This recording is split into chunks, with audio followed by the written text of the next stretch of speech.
प्रश्न असा आहे, आता सावरकर साहेब आहेत, ओळख झाली काल मी बोललो साहेब आपण प्रस्ताव ठेवावा आणि सर तुम्ही जर इथं असता आणि निलेश राणेंना जर ऐकलं असतं तर खऱ्या अर्थाने आपली काय अवस्था आहे हे आपल्याला कळालं. सर एक मिनिट सर, तुम्ही पण होता.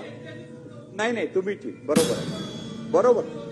तर माझी भूमिका सांगू नका, मी फक्त एवढंच म्हटलं निलेश राणे त्यांनी माझं नाव घेतलेलं आहे म्हणून मला सकार नाही सर. कालही त्यांनी बोलू द्या, त्यांना बोलू द्या साहेब. नावं घेऊ नका. नाव घेतलेला मला 1 मिनिट बोलायची संधी द्या. नावं घेऊ नका. त्यांचं काल फिस्कल डेफिसिट आणि झालं ना, सांगितलं ना. नाही ऐकून घ्या फक्त. या विषयावर त्यांचं बोलणं होतं. त्यांनी जयंत पाटलांचा उल्लेख करून त्यांचं उदारीकरण केलं. ऐकून घ्या पूर्ण, रेकॉर्डर येऊ द्या. 9 वेळ जयंत पाटलांनी अर्थसंकल्प मांडला.